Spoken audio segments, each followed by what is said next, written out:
Face the Event. From brand ambassadors and event staffers to magicians and presenters, it's the one and only podcast to introduce the faces in and around the trade show and events industry. And here's our host, Scott Tokar. Hello and welcome to Face the Event. My name is Scott Tokar, and this week we have a venerable masterclass in, especially for the variety artists that are involved in trade show presenting, trade show crowd gathering. If you're a magician, a juggler, a caricature artist, if you have a variety act that you use in live presentations, demonstrations, events, this is a masterclass episode of Face the Event. We'll get to that in just a moment, but first, we always start off our podcast with a question. And this week's question is, what should you do if your client asks you to dinner? The client just asked me to dinner. Okay, so this happens. I decline the invitation respectfully. That most of the time it's the rule of, this is a tough one, Scott. It's always nice to have a good meal rather than to stop by the Subway or whatever it is on the way to the hotel or spend $40 on a salad that's delivered to your room. The client just asked me to dinner. It depends on the client. Some clients you may know the back of your hand, and especially if your lead is going, and especially if your lead asks you to go, that means it's okay because the client asked them and they're asking you to go as well.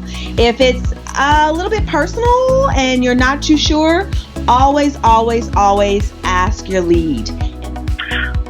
Hey, sometimes the client will ask you to dinner, and that's okay. If it is a business, hey, I'm inviting your team to dinner. Our team is going out to dinner. We would like you to join us if you would like. However, if it is a situation where this one employee of the company seems to have hit it off with me and wants to take me to dinner, we highly suggest against that for your safety and just making sure that you are above reproach. You have no idea what is going on with that person or whatnot. It is a tough one because I do have clients that I have gone to dinner with, and we are friends, clients' friends. But there are some clients or some people who are working in the booth that it's not a good idea, and you just say, I respectfully decline, and you just leave it at that. Don't go into it. I'd have to say if it was a big group of people, sure, I would go. Ooh, the client just asked me to dinner. I've actually had that happen. I have a few agencies that I work for that have a clause written into my contract that said under no circumstances am I to be seen anywhere outside of work with the client or anyone who works with the client without advanced written permission. That gets me out of that. So one-on-one dinners, you should try to avoid. If it's a group, a team thing, often be part of the team. But again, when it comes to alcohol, just because they're covering it does not mean that you need to consume it. A drink, that's fine, but if you are going out with the client, you are still representing your agency, and it's important to remember that. All right, here's my take on this. There will be some times. Now, it's a different matter if you're a female and there's a whole dynamic of, I don't want any kind of wrong idea to come up. That's a different matter. Yeah, I usually would go, and good way to network, meet people, and learn about the company a little bit more. Here's something for you to keep in mind. Your job is, for every moment that you are on that trade show floor, you're being paid well to be there, is to give absolute maximum effort for your client. That is your job. If you're going out with the client, for a lot of these people, this is a once a year excuse to get out of the office and go to Vegas, right? So going out to dinner becomes going out to dinner and a quick drink afterward, which turns into, oh, well, let's just go to the craps table for a little while. That'll be fun. And before you know it, it's 2 a.m. You just can't do it. You owe it to your client. And that's how you can put it to the client to beg off of something like that. That sounds so wonderful. I would love to go to dinner, but it's been a long day on the show floor here. I want to make sure that tomorrow I am every bit as good as I was today. I have every bit as much energy for you as I did today. So I'm going to beg off. I'm going to go back to my room, put my feet up, and just relax so that I've got maximum energy for you tomorrow. To me, that's the best way to handle that. And you always want to keep it professional. Perfect. Well, I guess it goes to show you that it's your choice. Is it a networking opportunity? Is it a safety issue? Are you going to save your energy for tomorrow's trade show day?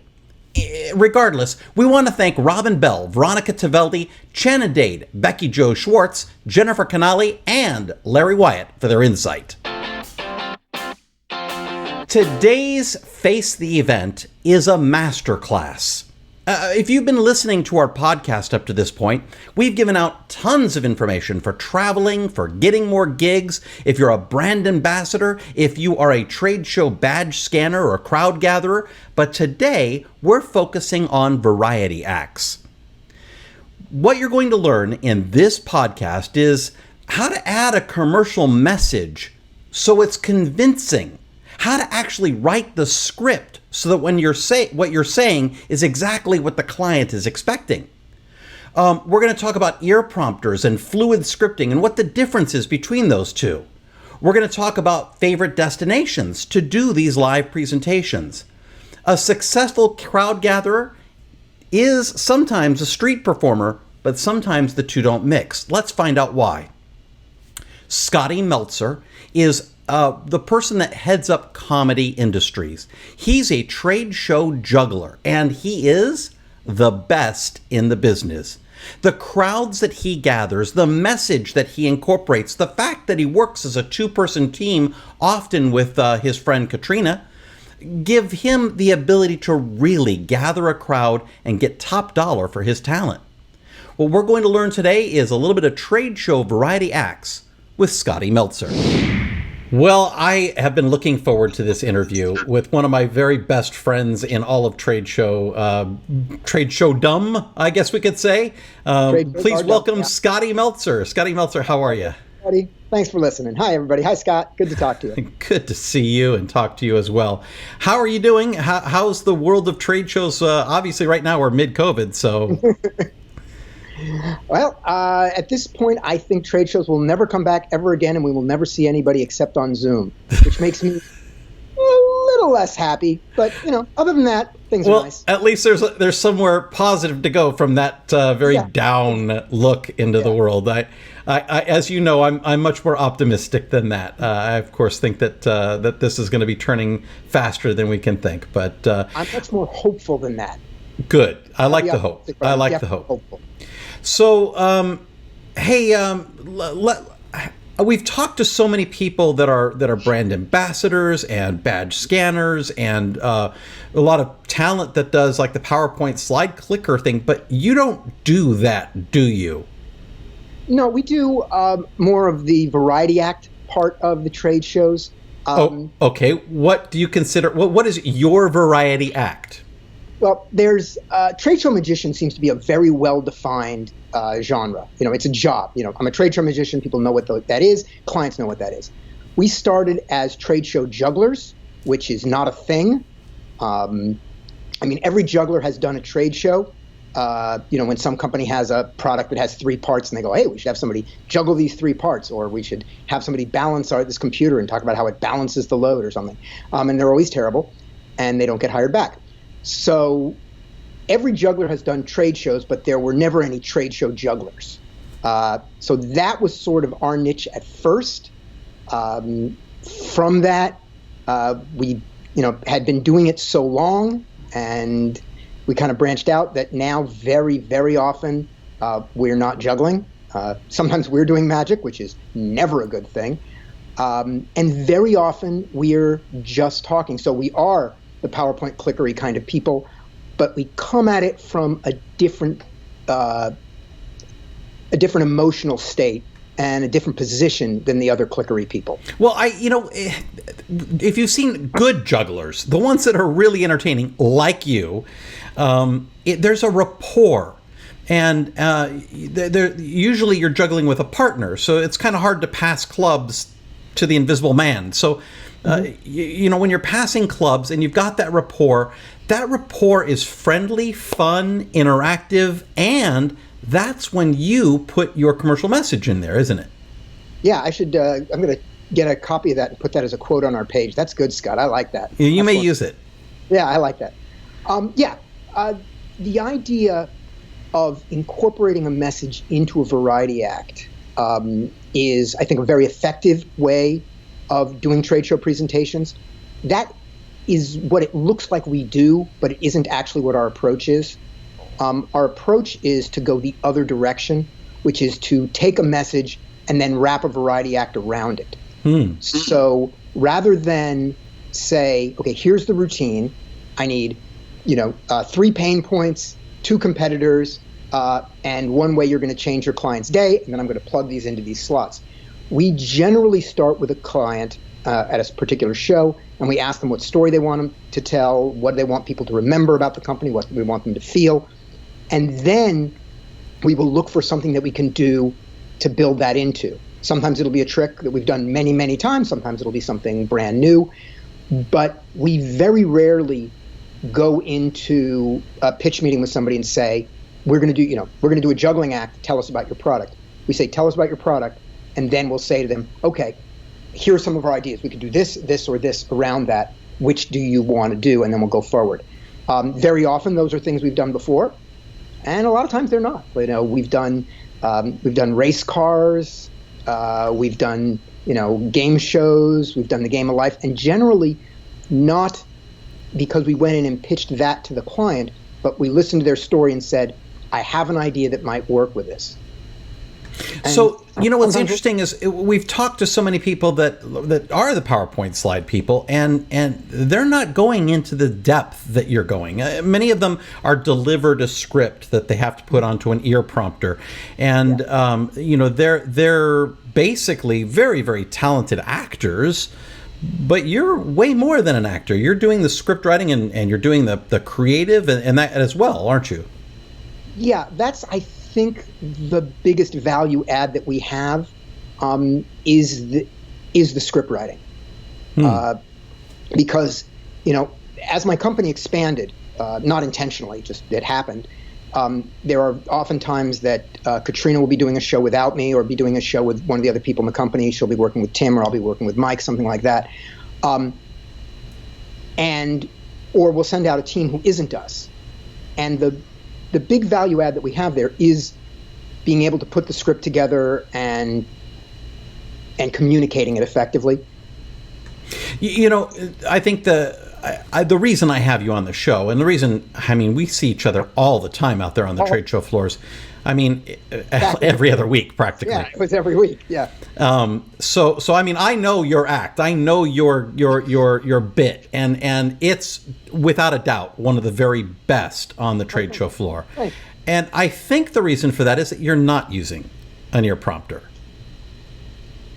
It's that it's the same lines. It's this. You're saying the same things each time, but it's from memory and also from audience reaction, isn't it? Yeah, there's a difference. There are some people who are really, really good on the ear. So good that you don't know they're on the ear. And I'm talking about pros, like you as a pro go up and go, oh, you were doing the ear on that one? And then there are some people who do ear prompter face, where you hear them pause in the middle as they're listening to it. Generally newer people. But even without newer people, there's that sort of glaze that can be in the eyes of people who have been doing it for a couple of years but aren't the best. And although I can do an ear prompter, I'm trained in it and like that, I'm not the best at it. I get that glazed eye a little bit, and I get a little bit of that sing-song quality. And so if I can avoid it at all, I do. So, what kind of props? One of my favorite props that you bring out is your unicycle, and I don't want to tip the show too much, but it's way more than a unicycle trick. It's something that really gets everyone going. But you often do boxes and clubs, and you do have a partner. You mentioned her name, Katrina, that I see out there all the time. Yes. So hello, Katrina. Sorry you couldn't be on the show right now. Oh, thank goodness you're not here. So I love her. Where do you do these? Do you do these only in your home region, or do you travel a lot? Oh, you mean shows? Yeah. Oh no, we're like you. We live in the airport. Yeah.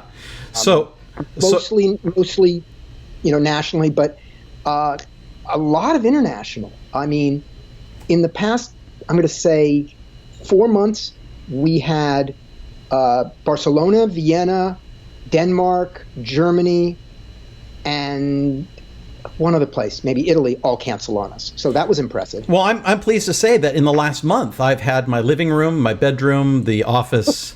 Yeah. During COVID here, it's same thing. Traveling all over is a perk. It's also very labor intensive. It's time consuming and but I guess the kind of personality that you and I are, we enjoy the being out there on the road, don't you? Yeah, I think if I were a soloist like you, I don't think I would love it. I think I would do it, and I think I would still enjoy the shows. I love being on stage. I love being in front of an audience, and I love solving the problems that come up in any show, whether it's a trade show or a comedy show, anything where you go there and go, well, this joke doesn't work. How are we going to fix that? How are we going to fix the fact that that there's a row of salespeople blocking the people from getting in? Each of those little things that you have to figure out on the fly fascinate me, and I love doing that. The travel and the being other places, I don't think I would like it if I were alone. And when I do solo, which is only when I have to, but it comes up, I like everything except for packing and leaving, being on the plane and all that. And I'm in a strange city and I could see something beautiful or go to a great restaurant and really think, what's the point? All right, quick question. Do you have brothers and sisters? I have one brother. Yeah, okay. I'm an only child. Yeah. So I had to learn how to be alone all the time. It was just part of it. So I think that's the advantage of, I can be in any city. And boy, one of my favorite things in the world to do is to get lost in a city. Oh, nice. Purposefully get lost. And then I know that I can always hop in an Uber or a taxi and get back to my hotel. But that's some of the best adventuring that you can possibly do. In Hong Kong and just getting on the subway. Yeah. Right? I'm gonna go four stops and get off, and we'll just see what there was. And that was a good day. I'll bet. That sounds great. Yeah. What's your favorite destination? You have a favorite destination you've worked? I used to hate Orlando. Now I just despise it. I like Vegas because I have friends there, so it's not so much the casino scene there as when we go to Vegas, we don't stay in hotels, we stay at a friend's house, we visit everybody. When I'm in Vegas, there isn't enough time. We stay extra days to do stuff. I love Barcelona. Just to walk around there and to eat. That's a great city. That's become a real destination lately because I've been there a lot lately too. So much convention center space there. There's like I think that's the difference is that in Europe, many of the convention centers they weren't built as convention centers, and modern technology requires floor drops and ceiling drops and that kind of thing. So in Edinburgh, you're working in a castle or you're working in a something that was built before our country was a country, and they don't have floor drops and things like this. So I think that in Barcelona they built a modern up-to-date facility with fast internet, with compressed air and steam and water, all those things that you need for a proper convention facility. You mentioned Orlando. I don't mind Orlando at all. I have my own haunts there now. But is there a city you despise or a location you despise more than Orlando?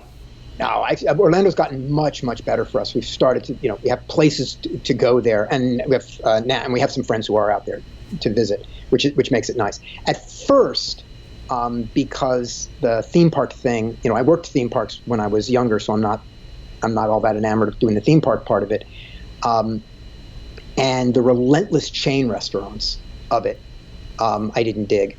But now that we found, Tutu Tango, which is a chain, but it doesn't feel like a chain. It's got some individuality. That makes a difference. I like that. Found a part of town you can go and walk in Orlando, not in the sort of downtown around the lake, which is really nice. So starting to find things to do there. Yeah, that is city. That's Central City right there. We should step away from this and let's talk a little bit more about the business here, because I think that a lot of people are really interested in the business. Let's not talk too much about the money and getting the shows, because there's a lot of that. But let's talk about maybe gathering a crowd and what your audience dynamics look like, because as a performer in the level that you are, not only are you doing the scripting, not only are you doing the presentation, but you're actually crowd gathering too, aren't you? Yeah. My background really helped me out in this, because I was a street performer, I was a computer programmer, kind of. I was a comedy writer, and I was a performer. And I'm not the best at any of those things. I'm definitely not the best juggler, definitely not the funniest comic. I'm definitely not the best street performer. But the intersection of all those, when you get that, there's just a few people who are left there in the middle who could, gather a crowd, write a show, deliver the message, and understand what they're saying. One of our taglines originally was that we were the presenters who knew what the words meant. I like that. That's very, very true. That you can tell the difference in a live presenter just from that very thing. How long is a typical presentation for you? If we're not juggling, then we're closer to the length that most people do, the sort of 8 to 10 minutes, 6 to 12 range.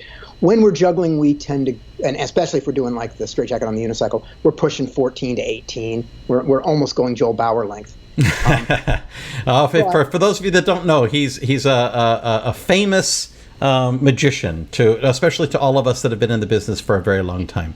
There are very few dinners that don't end with one Joel Bauer story at least. That's how you know. It would please me to no end to know that Joel Bauer is listening to us right now.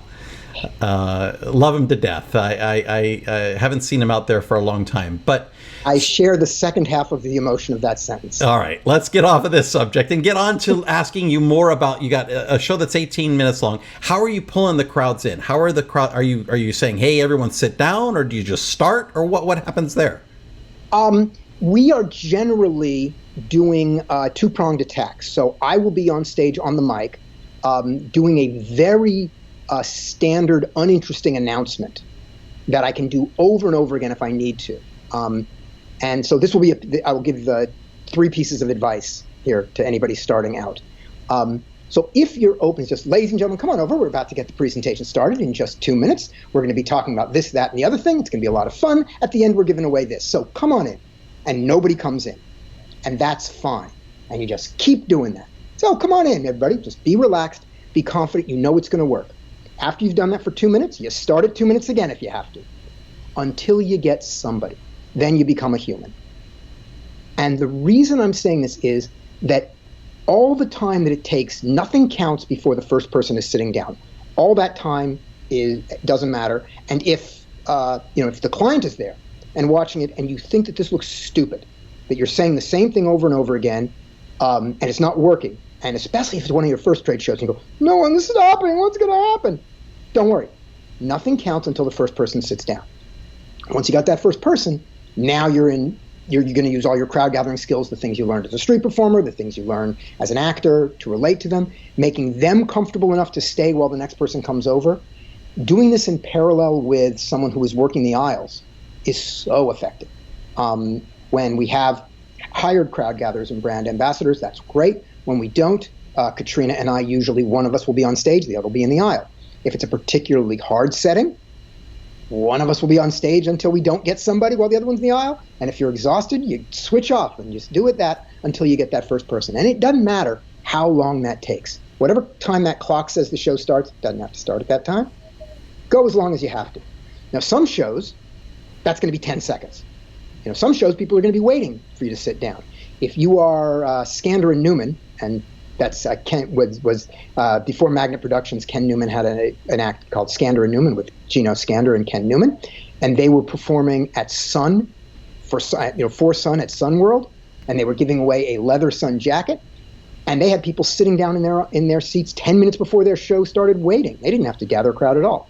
Sometimes it's like that, and other times, you are in the 10 by 10 startup, at the end of a thing where nobody's out there and everybody who's walking by is a doctor who just doesn't have time for you.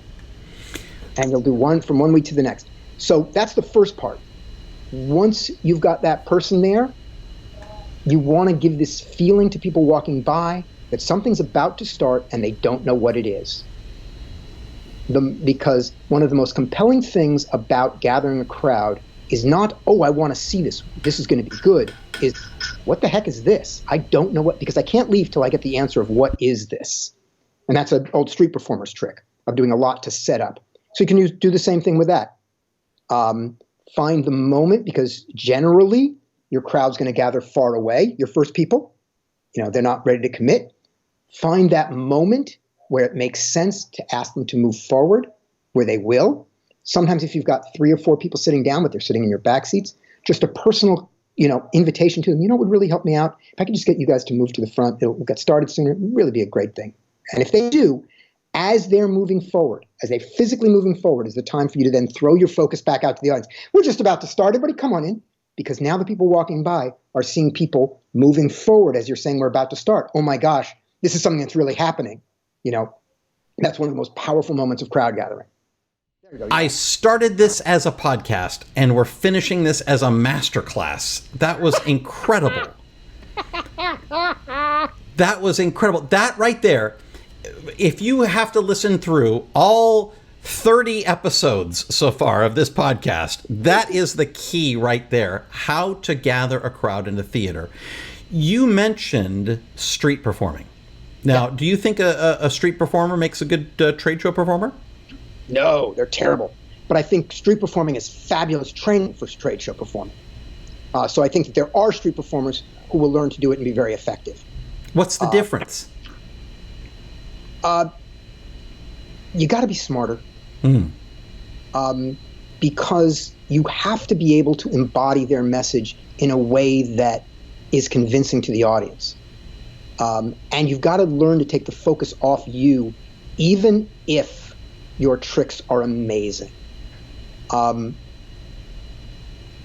If you are a fabulous, fabulous magician doing tricks that are unbelievable, and the audience, and you hear people saying, oh, did you see that guy doing, and then they describe the trick he did. Do you see that guy doing, swallowing a sword, and the blood came out of his eye while he was talking about the product? Oh, where was he? Oh, some booth over there. You got to see him. He's really good. That's not a good trade show performer. If they're not saying the guy at the HPE booth, the magician at at the Sun booth, then you haven't done your job. You've got to take whatever goodwill you get from performing, from your jokes, from your tricks. If you're a good-looking person, from your sexiness. I speak hypothetically here. You've got to transfer that to the client. They've got to feel that that's the thing about the company, the attitude, that's a really fun company. And even if you can't convince the audience that you are an employee, if it's obvious it's not an employee, you want to at least give them the idea that this is such a fun company that they would hire someone to do that. Our goal when we perform is to have people believe that we are employees of the company who have these skills. And sometimes we succeed. Now, obviously, people who are savvy know that can't be the case. In the same way as when you walk by and you see someone who's, just doing a straight presentation, no wild tricks, no magic, nothing like that. If they're engaging and meeting people in the eye and there's some music to their voice there and they pause, that's an actor, because that's not the engineer. The engineer is the one looking at their shoes. But the best of those actors, you believe they are the engineers. It's the trade shows are the one part of show business that my looks are not a disadvantage. Thank goodness. There's lasting, staying power. Character acting. Those would be the two. So, and let me again say this. We've said it in the podcast before. If you are a brand ambassador, if you're a host or hostess, your looks aren't necessarily what they're looking for. It is your approachability. It is your gab, the gift of gab, to be able to talk to people and bring them in and scan their badges. And right now, better than any other time I've ever seen in the industry, diversity is golden. So, you know, we want diversity. We want large, small, tall, short, all colors, all races, all creeds. Everything is working in the trade show world right now. So, boy, you really have the opportunity now. So I think one of the things we mentioned, we were talking about Europe a little bit there. One of the things that works for us is that we're different in Europe. We have the American accent, and I think that really works for us. We're charming. Charming. I don't know about charming. That ridiculous American over there, you've got to go see him. Yeah. You mentioned something about brand ambassadors and looks not being the thing. And I could not agree more. You know, there's a toast that we give at the end of many of the dinners. So for those of you who are new to trade shows, welcome. We're looking forward to taking you to presenters' dinner, something we do after every trade show. And there are two traditional toasts. One is to Sargon Gionin, who was the father of the ear prompter, who made a lot of this possible. I don't think he's the inventor, but he was the guy who made them for so many people. And the other is to crowd gatherers and not models, because there is nothing worse than when your client goes to a modeling agency and hires gorgeous women, thinking that that's what's going to bring in this crowd, and they could not be worse at this job because they've never been turned down in their lives. And instead, the people who are pros, who are also mostly women, I would say 99% of crowd gatherers are female. And that 99% is probably, I'm undercounting there. And they're all attractive. They're all gorgeous. But they're all good at it. They're good at this skill. And so to get that job, a certain level of looks are required to get you in the door. It's really hard to do that job if your headshot is going to get you excluded. But it's nowhere near enough. And the people who are good at this are so much better than the ones who aren't. And, you know, we very politely, you know, say to our clients, you know, with this, you know, we will say, here's the ones we recommend, because we know who the best are. And when you've got one of them, you know, the only reason I'm not giving a list is because I'm going to leave somebody out. But just to say the first, you know, Alexis, Ursula, Vanessa, Jennifer, and I'm picturing you. I'm sorry that I didn't mention all your names. Jalissa, of course. We know who they are. And when you see them with you, and they make our job easier as a magician, as a juggler. When we have someone that's really helping us, you know, hit a home run out of the park, it's a team effort, and the client remembers us as a team. So that's really very important as well. All right, so let me ask you a hypothetical question. Imagine you had all the knowledge you have today when you were first starting out. Is there a piece of advice you'd give yourself to that young Scotty Meltzer starting out in the world of trade shows? Don't marry Donna. Okay, that must be an inside joke just for you. My first wife, things did not work out well. Neither of us were happy with the arrangement. Let me see. So I'll tell you the piece of advice I couldn't give first, and then I'll see if there's something I could. If I were to know everything I knew now, and I was going to go tell myself at age 20 how to break into trade shows, I wouldn't know what to say. I don't know how you get into this business. I know how you stay in this business, and I know how you expand your base in this business. I don't know how you get in. So one of the things that I would give advice to someone else for, that I wouldn't give advice to myself, because this was one of the things I just happened to be lucky enough to know at first. It was a strange thing. It happened at one of my first meetings where I had to meet a bunch of clients. And that is, don't be afraid of these people. Don't be afraid you're not smart enough. Don't be afraid they're smarter than you.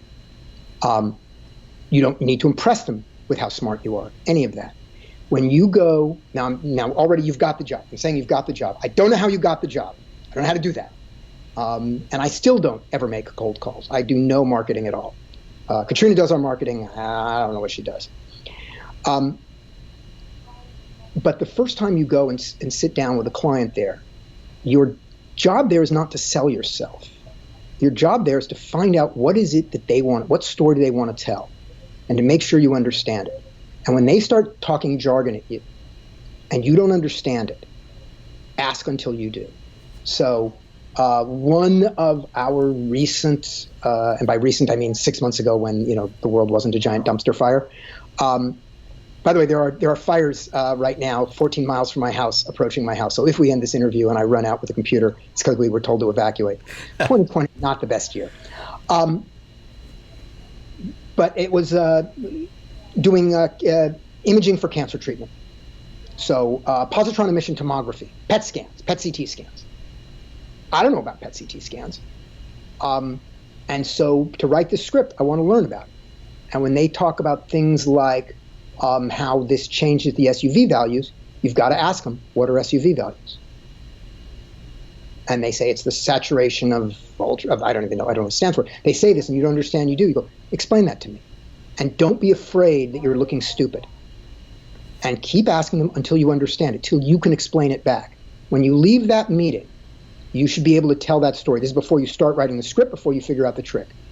One of the things that I would do is at the end of the meeting, I would, turn on a little recorder, on the phone, and I'd say, okay, so let me make sure I've got this. Let me try to say it back to you and tell me if I get this right. And then I would give them the pitch badly and haltingly and saying a lot, repeating myself and rapping because I'm not writing a script on the fly, but I'm telling them the story. And when I finish it, if they say, yup, that's the story, then I've got the script. I just have to clean it up. If they say, and now I'm going to brag for a second, if they say, wow, you understand this better than we do, then you've really done your job. That's the answer you want to get. And so it's hard to do that because you're afraid to look like a fraud. They know this. You don't know anything about this. You're a magician. And they're sitting here and they're talking about, drilling incredibly accurate horizontal wells, 2 horizontal wells, so that you can remove the shale, because you're working for that company. Say, what does the other guy do? Why does this, why is this different? All those things, till you can tell the story.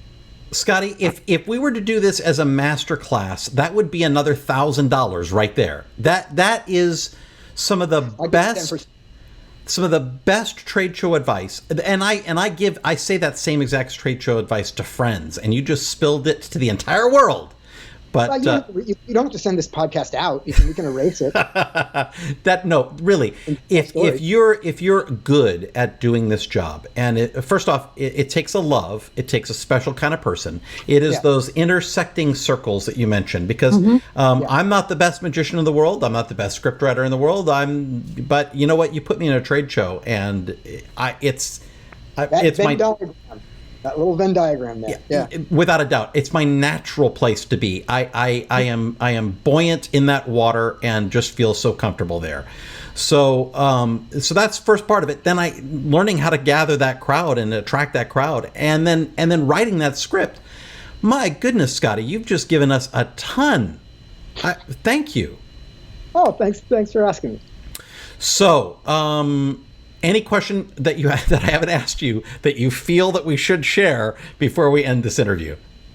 That seems like enough. That seems good. Work on that. Yeah, it'll cost you another $1,000 for the next piece, right? Yeah, exactly. Yeah. Well, Scotty, I hope that you will come back, because I have a feeling that of the episodes, this one's going to get some of the best comments and people saying things.